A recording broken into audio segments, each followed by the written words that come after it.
welcome. You're welcome. You're welcome. And thank you for joining me at the Lost Begotten channel. Oh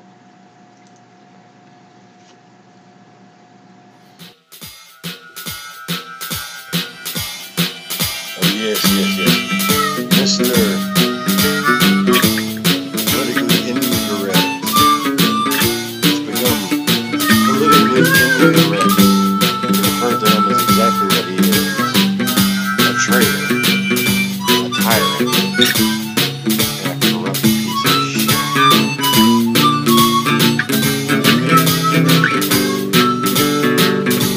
He didn't win the election.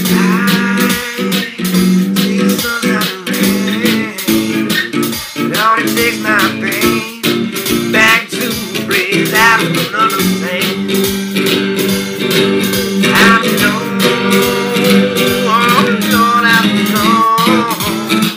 it's in my heart and baby down in my soul. You, baby, you can't take it no more. No, I know I'm walking out that door the way it treated me too many times before.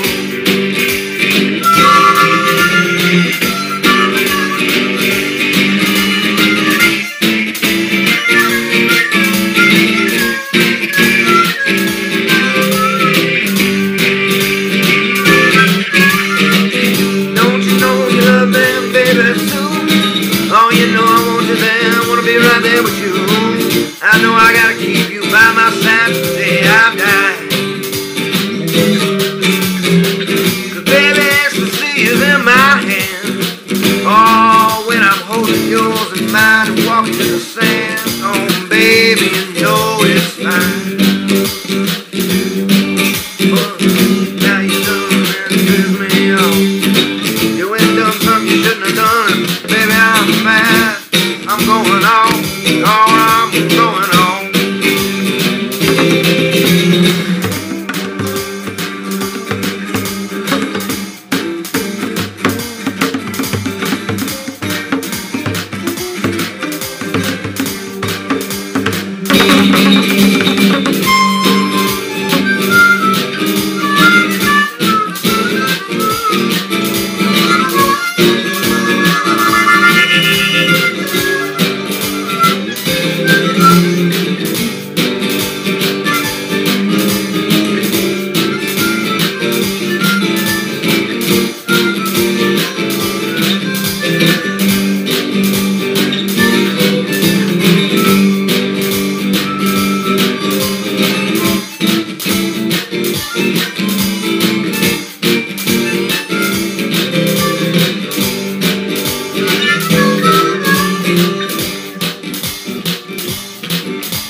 I can't take it no more.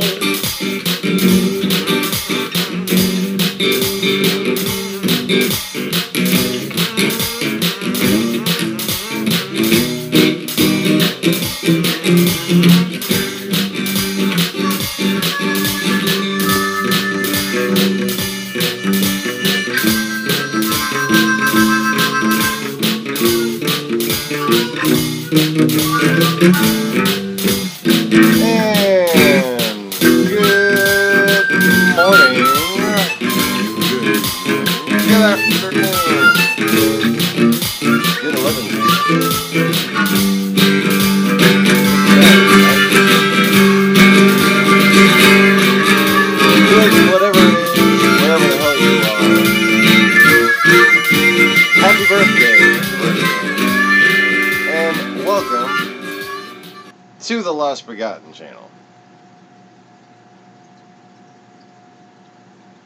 Today we may in fact be watching some fish tank stuff, some news type stuff, and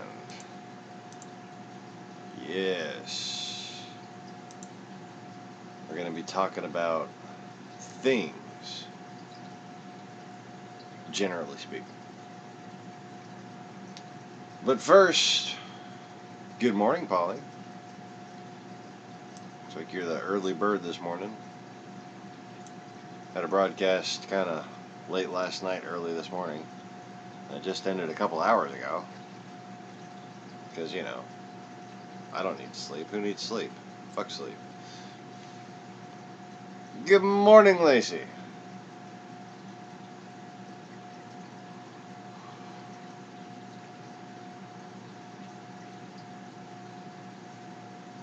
Well, today I am...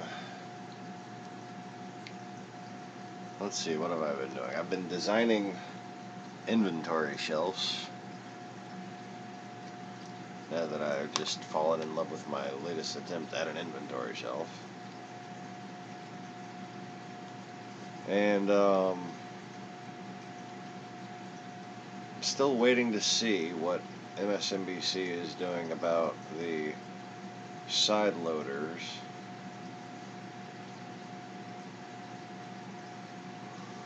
But then it seems like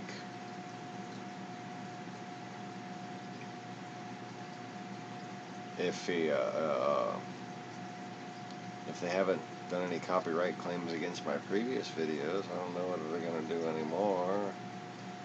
But I'm just seeing if any of these side uploaders wind up uploading more MSNBC videos, or whether or not it's just a one-time thing with that particular video that they just don't like, don't want people to know the contents therein. Which, you know, either one would make sense. It could just be that MSNBC is finally listening to my advice and, you know, reporting their shit. It's just odd timing, considering the, I don't know, change in pace, and we've seen this before, to no permanent result. I mean, that was pretty big news. In case you missed it, I basically went through and summarized, and then we listened to some this morning. But yesterday, Rachel Maddow, or the night before last, I think. Yeah. I've lost track of time. How about that? Rachel Maddow reported that Paul Manafort's the raid. They picked the lock and knocked on his door, and they basically informed him that he's going to be indicted. And then Trump's lawyer, the closed door testimony fell apart, and they basically kicked him out and said, "This isn't working. It's not us. It's you." And told him that he's going to have to come back for a public hearing. Good morning, Maximo.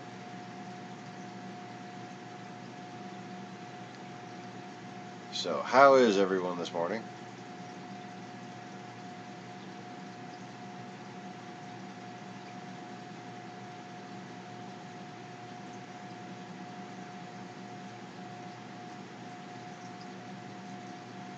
I am a little bit hungry and a whole lot sleep deprived.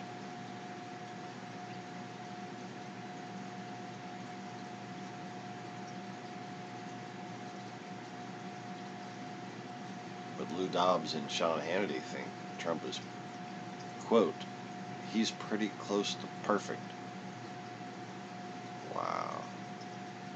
That's fucking special.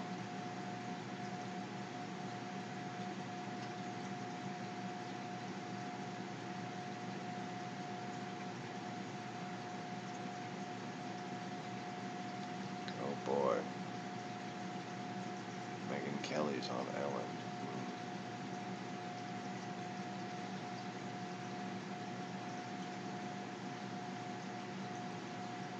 Several people are likely to be indicted. Oh, I like the sound of that one. Investigating possible tax. Wait, hold up. Why are you losing your mind, Lacey? What's going on?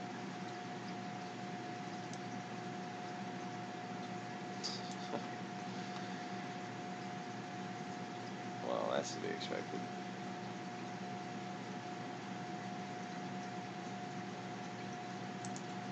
managed to find like a wider view for the aquarium. How do you like that?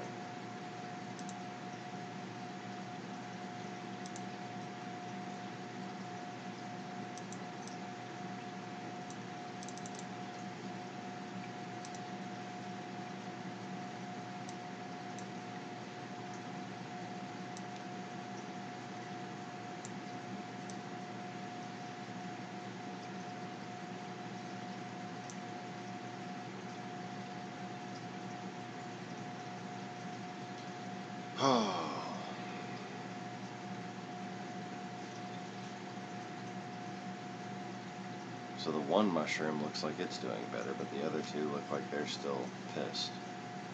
Those lava burst mushrooms I moved up to the top there.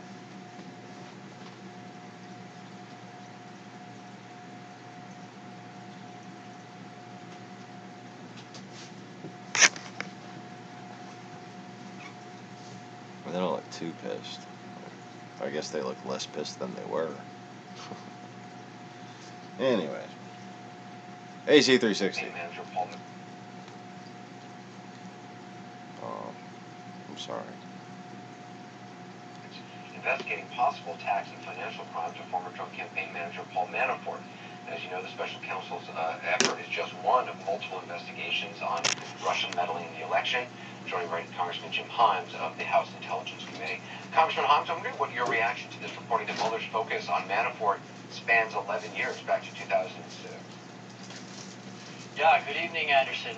It's a little hard to know, and it's important that people understand that there's very little communication, actually, between the work that Robert Mueller is doing, the investigation that's being run by the FBI, which could be very far-ranging. I mean, those of us who are old enough remember the Clinton investigation, which started out as an investigation of a land deal in Arkansas, and we know that that wound up being an impeachment based on the allegations of perjury and misbehavior with an intern. So it's really hard to know where that could go. We don't talk to Bob Mueller all that much. But what I can tell you is just the sheer volume of activity.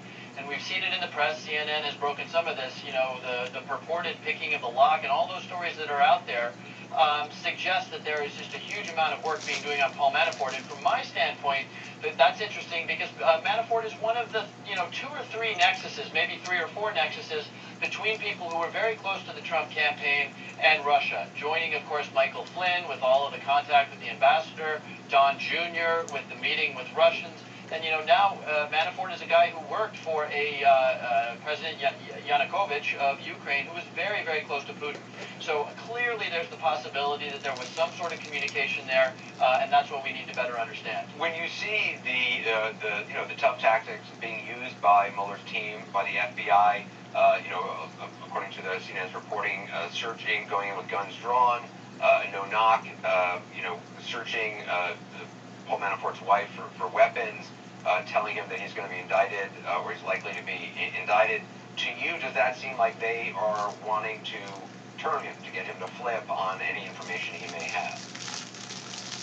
Well, that's one of the possibilities, no question. You sort of can't help but wonder about the very public nature of some of these statements about expect indictment. And again, because there's really not much communication between the congressional investigation and the FBI investigation, I'm acting from, in this case, the same sort of information that your viewers are seeing through the press. But yeah, that's one possibility, that there is a hope that Paul Manafort can be turned to testify against other people presumably higher on the pecking order than he is. There's also the possibility that they are really worried that, if this is true, and if they surreptitiously entered the apartment, there's not a lot of reason for that other than you think that there is evidence that could be very rapidly destroyed. So, as in so much else in this investigation, the facts that come out in the media raise just profound and difficult questions for us. Looking ahead to next week, I'm wondering what you're hoping to find out from Roger Stone when he appears in front of your committee on Tuesday. Well, I think one of the most interesting things about Roger Stone is that he's another one of those nexuses to, if not directly to the Russians, at least people who were being used by the Russians. And of course, I'm referring to WikiLeaks right here. Again, you can look up the Twitter history. Roger Stone predicted the release of the supposedly compromising information from the Hillary Clinton campaign, from the DNC. He predicted that several days in advance and predicted it on John Podesta, and said explicitly that he was in contact with Julian Assange, who runs WikiLeaks. So we are really interested in understanding what the nature of that dialogue was, because one of the things that we do know is that WikiLeaks, wittingly or unwittingly, and people have different theories, was one of the mechanisms that the Russians used. So how can Roger Stone, who's so close to the Trump campaign, be getting information well before anybody else is? That's a key question. Congressman Holmes, appreciate your time. Thank you. As promised, a big night of news. We'll talk next about President Trump's blunt talk at the UN and the threat he leveled at North Korea, and we're getting new information from Mexico, Mexico City. We'll bring it to you as we continue.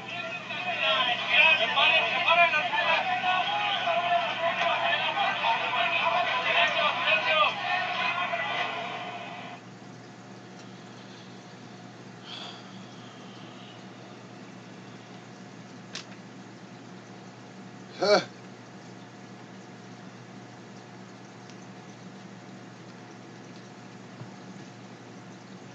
So apparently the shill channels are saying that Obama is likely to be indicted for spying on Trump.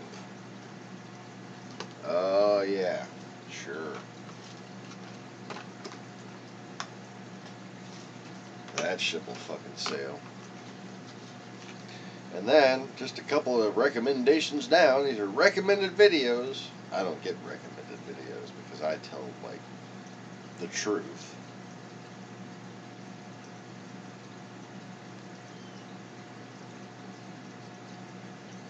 Four videos down. FBI ready to indict Hillary. Oh yeah, the FBI is gonna indict Hillary fucking Clinton. Sure. How fucking dumb that people have to be to not realize that I'm the one that's telling the truth. Like, it really makes me lose respect for my own gene pool.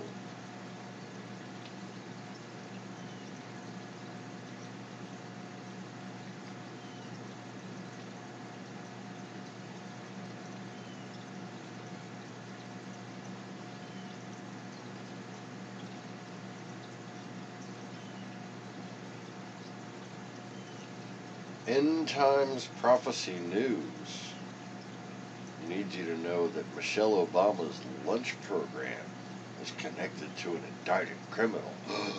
Oh my God, there's indicted criminals who eat lunch. Michelle Obama is evil. Jeez. I'm sure that's not what they say, but I'm equally as sure that it's that fucking stupid.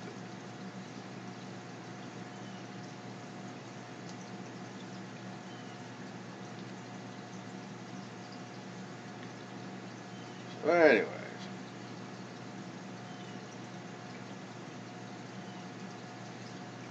John Kelly facepalm. Ooh. There's a viral video out apparently of John Kelly facepalming. That's special.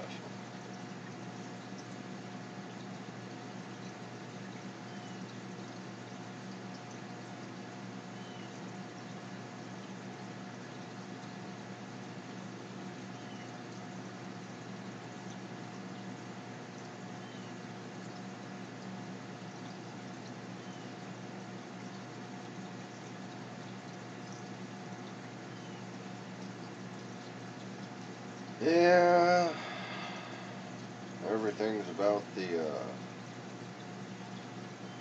earthquake and the hurricane.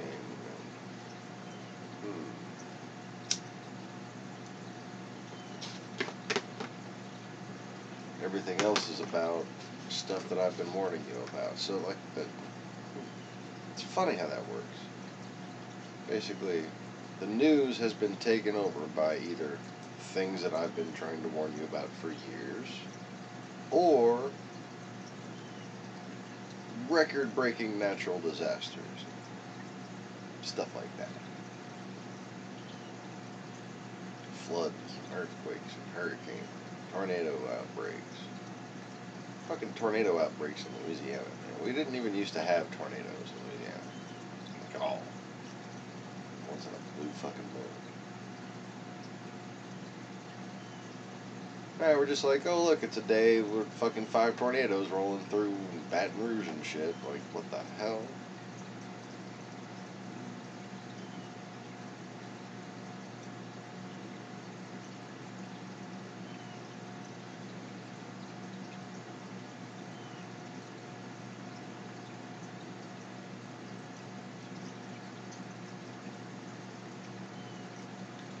But that's okay. Everything's gonna be fine. Because the RNC is paying for press incident Trump. There we go. Press incident Trump. They're paying for press incident Trump's legal fees.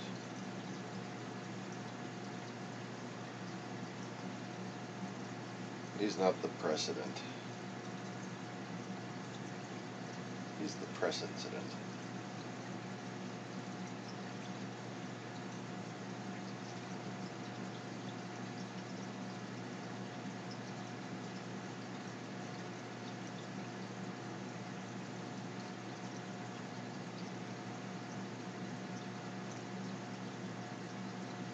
Oh.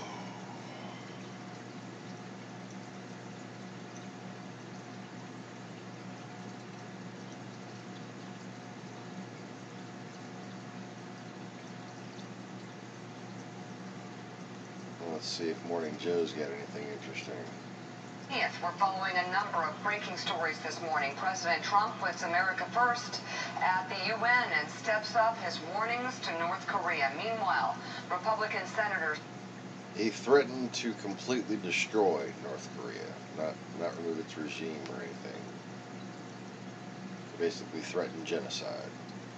See daylight on healthcare reform, but some GOP governors aren't so sure about that. And the Russian investigation rolls on with new details on who's paying the president's legal bills. But first, 2 natural disasters unfold.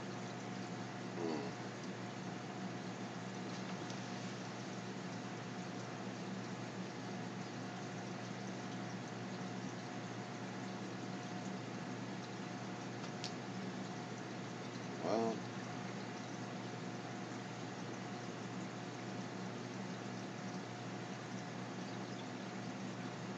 it's this one.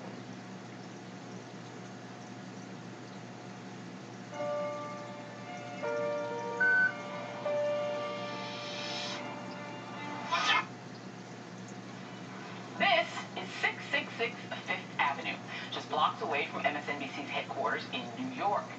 An aging 41-floor skyscraper that Trump's son-in-law and top advisor Jared Kushner bought in 2007 for $1.8 billion. Now, experts said he overpaid, and that was before the Great Recession dropped the property's value by a lot.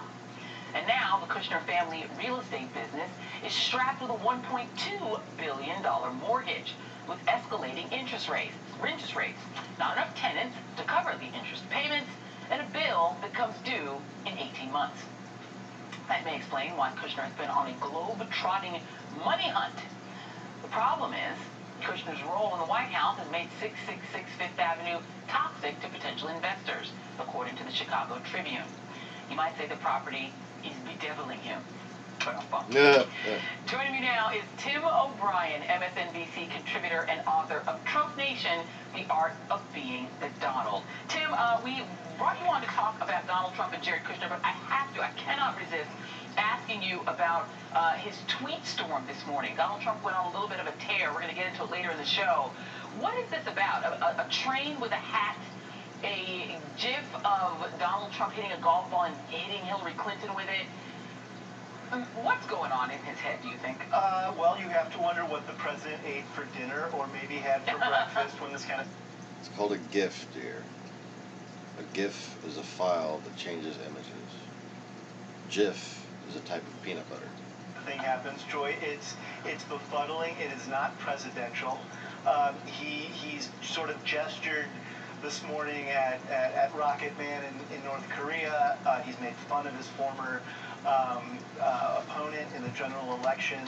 And all of it actually, I think, it's a little bit beneath the dignity of the office. But we've gotten used to this with him to a certain extent, although in the last couple of weeks, he's shown more restraint on Twitter. There's been an argument out there that was because of Kelly's influence in the White House and that he had helped magically, discipline the president. But I think, as we find time and time again, this isn't a president who's easily disciplined. Yeah, there's something very juvenile about it, but it has prompted us here at the AM Joyce to be singing Rocket Man pretty much all morning, which is always a treat. Love Elton John. All right, well, let's talk about Jared Kushner for just a second, because obviously Donald Trump has put a lot of trust in Jared Kushner. He has him globe-trotting around the world, but this does dovetail with what we call here a money hunt, and here's just some of the business dealing that Jared Kushner has attempted to sort of gin up. He's met with the former Prime Minister of Qatar, Hamid bin Jassim Al Thani, and then when that didn't work out, suddenly Qatar fell off the favorable list. He's met with China's Anbang Insurance Group, trying to get them to invest in 666 Fifth Avenue. He's met with top executives at Veneshcom Bank, which is, of course, the sanctioned Russian bank. We don't know, and it was under sanctions. We're still trying to unfold that. Do you get the sense that Donald Trump is allowing Jared Kushner to go around the world negotiating for the United States in part as a way to allow him to also try to get investors for his business? Well, we'll have to ultimately find out the answer to that question, I think, through the Mueller investigation. We still don't know a lot about what the communication was between the president and his son-in-law. What we do know, and as he pointed out this morning, is there's a real danger of possible quid pro quos here in which the president's son-in-law is using the family's newly found power during the transition period before Trump gets sworn in as president to feather their nest. And in the Kushner's case, it's not merely trying to make money, it's trying to actually prevent a financial disaster from enwrapping the entire family. 666 Fifth Avenue was an enormous mistake by Jared Kushner. He did overpay for it. He was able to refinance the debt in 2007. That gave him about a decade or so of breathing room before the Piper came calling. Fortunately for him, an intervening event happened before the 10-year clock ran out. His father-in-law became president. And in the transition period, we know that Kushner already tried to arrange a refinancing with Chinese investors. When my colleagues at Bloomberg brought some daylight onto those negotiations, they blew up. And there was a real issue then as to whether or not his conversations with the Chinese would end up compromising foreign policy or trade agreements with the Chinese. You have exactly the same issue with the Russians, with the added magic here, of course, that Donald Trump during the 2016 campaign solicited Russian involvement in the U.S. elections willy-nilly and irresponsibly. Yeah, indeed. Well, stay right there, Tim. I want to keep you around, but I want to also bring in our panel. Scott Dworkin, Senior Advisor to the Democratic Coalition Against Trump. Nayyera Haq, former Senior Advisor at the State Department and former White House Senior Director and Political Strategy. Senior Director, sorry, in Political That's Strategy. easy for you to say. Thank you guys all for being here. And Scott, I want to go to you on this same question, Jared Kushner. This was Jared Kushner back in July 24th, speaking, which is something he doesn't do a lot in public, and talking about Russia. I did not collude with Russia, nor do I know of anyone else in the campaign. God, you sound so gay. I had no improper contacts.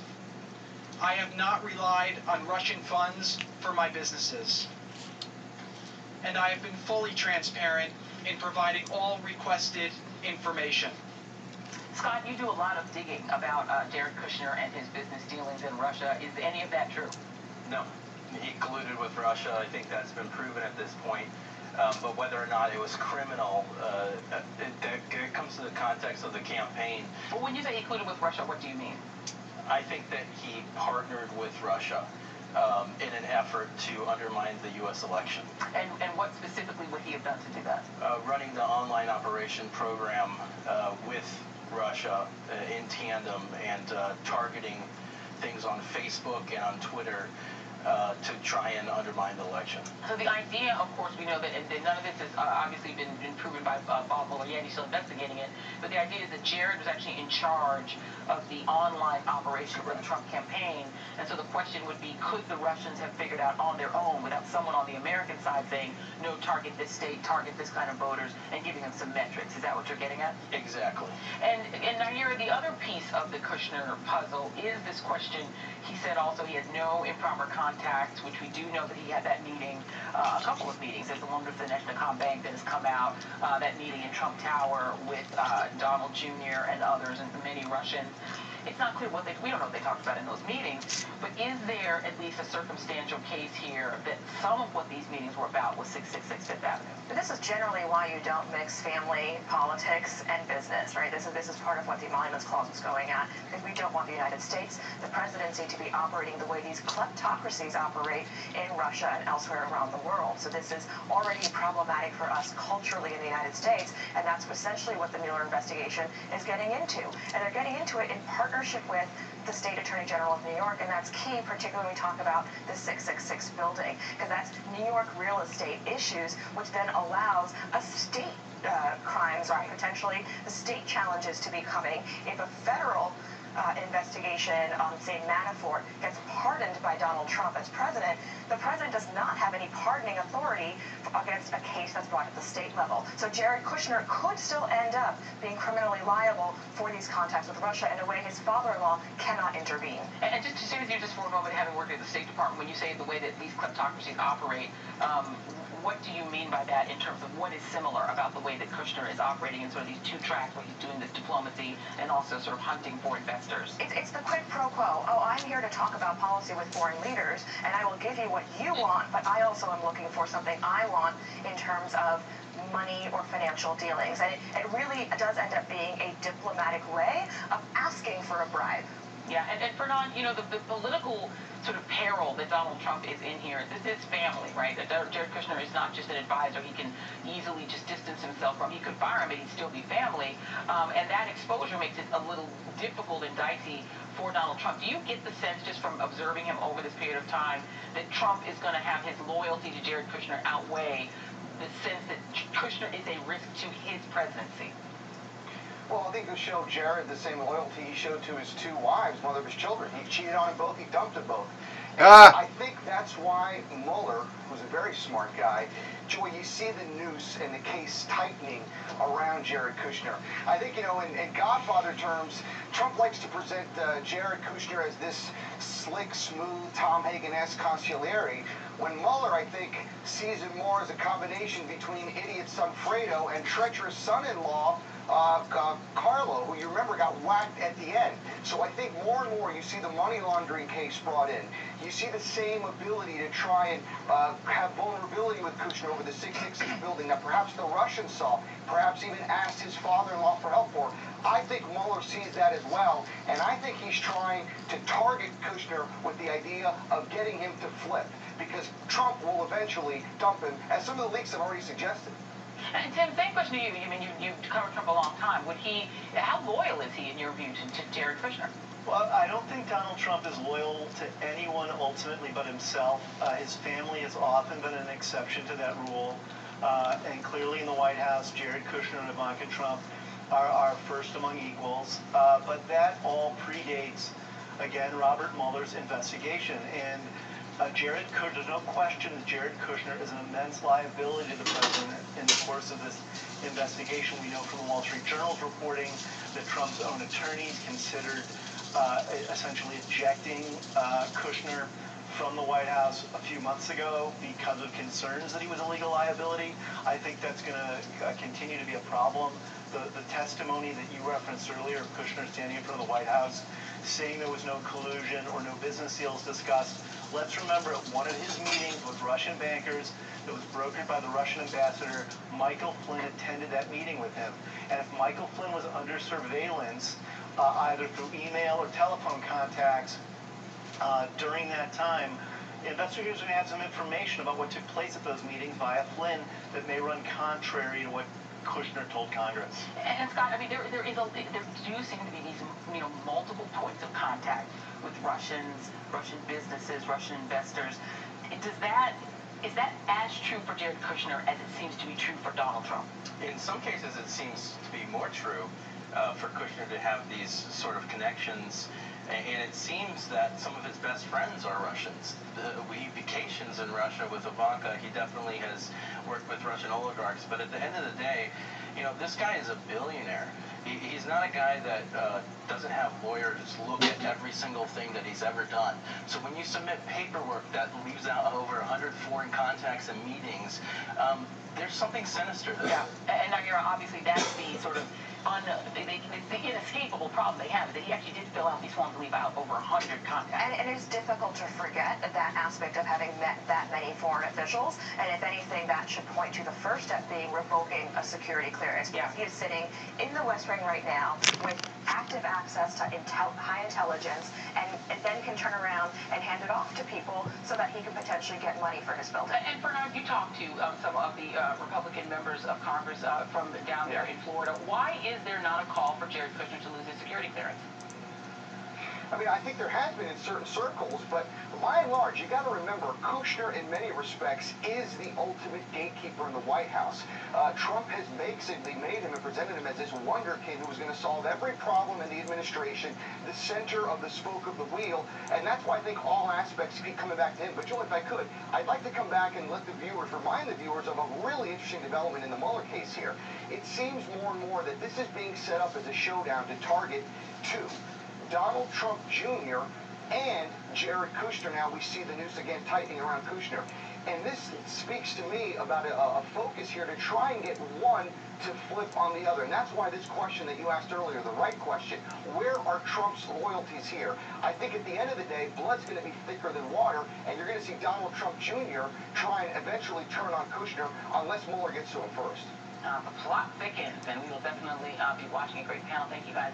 Tim O'Brien, Scott Dworkin, Nair Rahab, Fernando Mondi. Thank you all, friends. Have a great rest of the day. All right, and up next, the great Katie Tur will be here to tell us what it was like on the trail with Trump. Stay with us.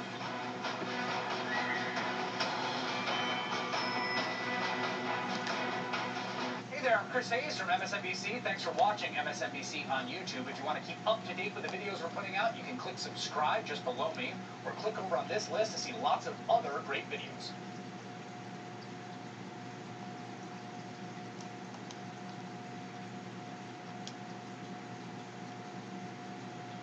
Well, it's getting deeper and deeper, isn't it?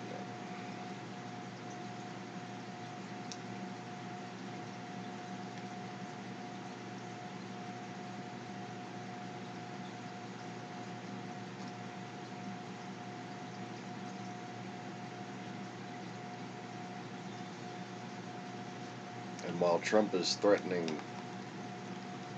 to destroy North Korea, well, we lost 4 of the main commanders of the Pacific Fleet. Oh yeah.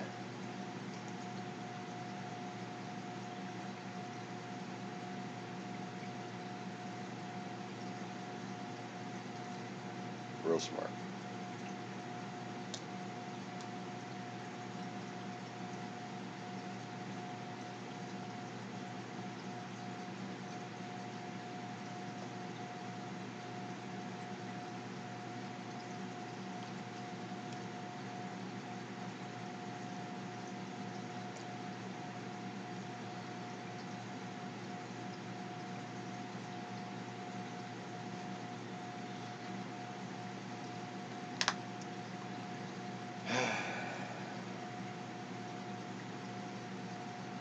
Doesn't appear as though Puerto Rico was spared much of Maria's wrath.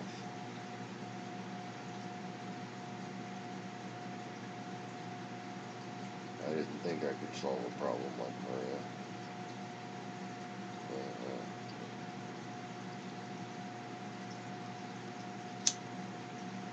But that's okay.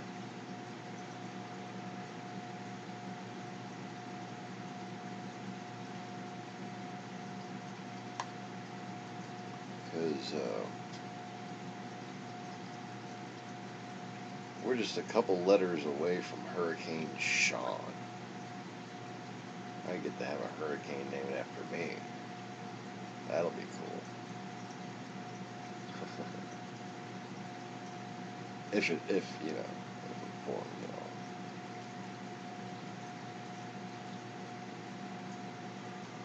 That would be ironic as shit, though.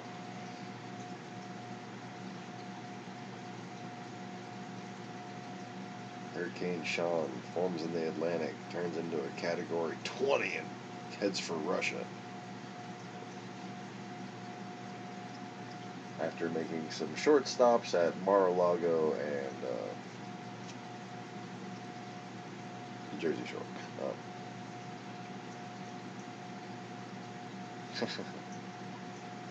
Well, no, it's going to be spelled like my name, S-E-A-N. You know, the proper way.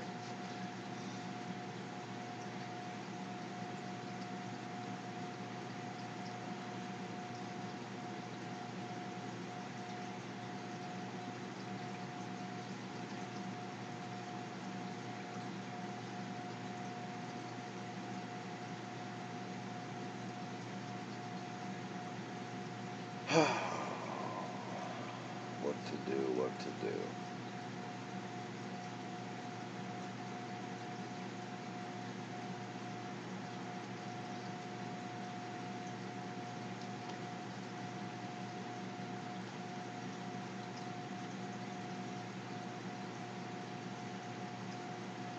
It really is a nice, hilarious thought that,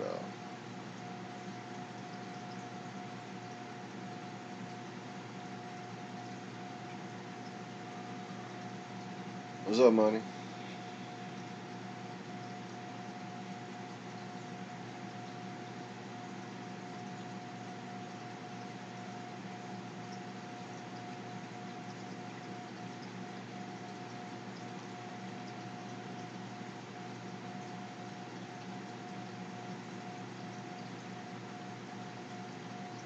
Anyway, rather hilarious thought about that whole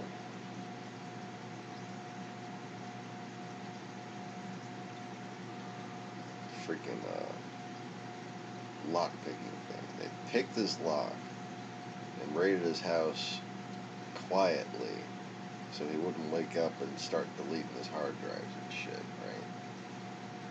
And they came and knocked on that dude's door when he was sleeping. Man, that's messed up, but hilarious.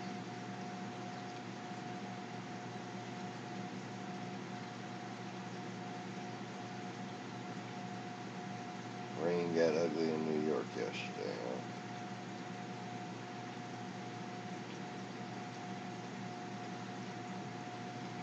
It's been very nice here. Rather hot during the day, but no rain. I think I'll be able to hopefully cut grass this weekend. I need to check the weather and see. But I might do it this evening because tomorrow night I'm supposed to be hatching clownfish. Maybe. I might wait until next batch.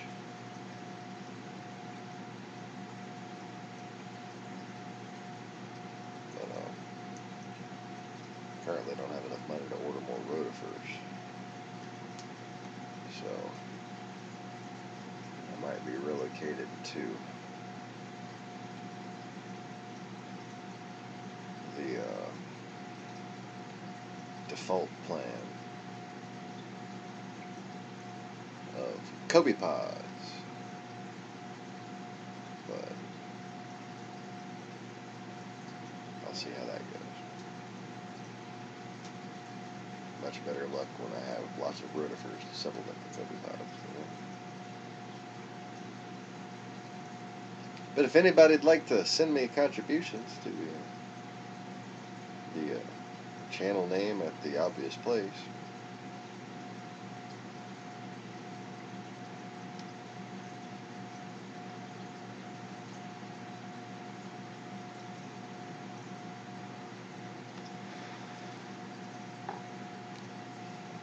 you know, because All YouTube channels are associated to a Gmail email. So,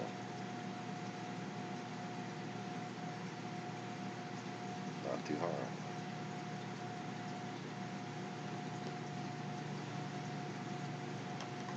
Then I can order rotifers and a heater.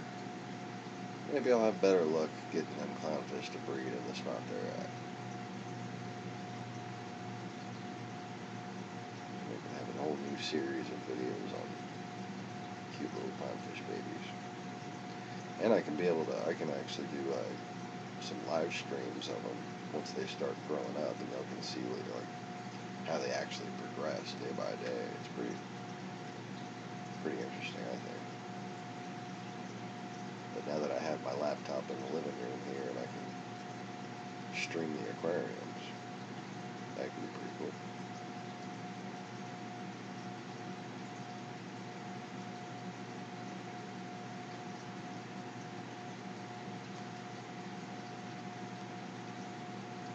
Can't believe Trump fucking gave basically a whole America First speech at the UN is basically what he did. Fucking moron.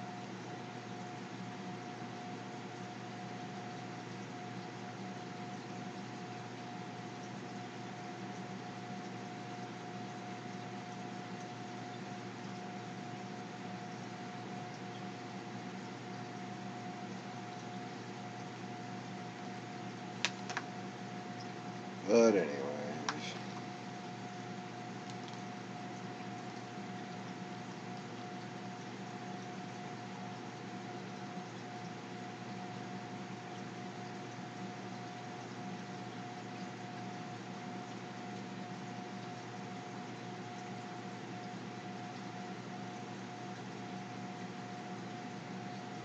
oh, now we're trying to expel North Korea from the United Nations. Well, it's going to be kind of hard for the United Nations to sanction them. You know?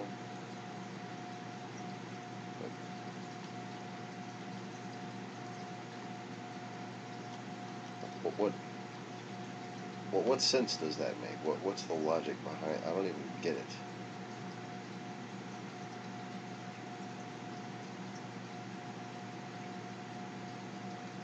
Oh, and Catalonia in Spain, the Catalan vice president's aide was arrested. There's a big old protest breaking out.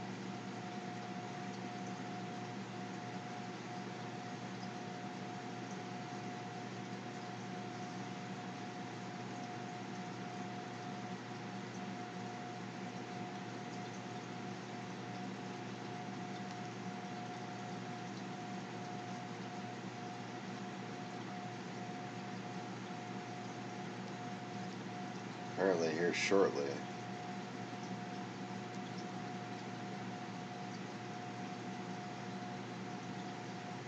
says 10:30. Oh, this thing still says 8:30. Okay, so in 2 hours.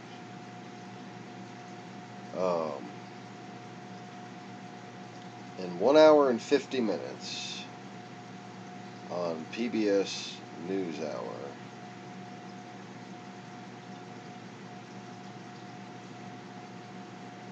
Obama and Melania Trump are going to be having opposing events.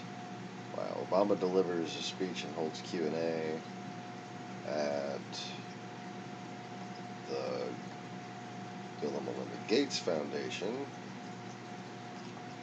and Melania discusses children's issues at the UN. Huh. Both coming up at 11:30 Eastern Time. 12:30 Eastern Time.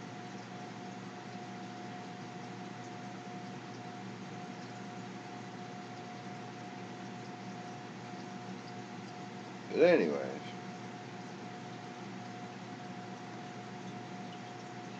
guess we're going to call it a broadcast here. And I will see y'all either this afternoon or this evening. So make sure the notification bell is dingied and dingificated. Make sure the dingularity doesn't dingulode. Or something. Insert words, splat them out of my face. That kind of thing. Well, thanks for joining me, everybody. Thanks for hanging out. Sorry it wasn't much of an eventful broadcast. If you want some good, high-quality, lost-begotten ranting, you might be more satisfied on some of the previous videos. I'm just exhausted. I apologize. But, anyways, please click the like button and make sure you're subscribed. And again, click the notification bell so you can get notified if I do a broadcast later, or if I have any future uploads and stuff and things.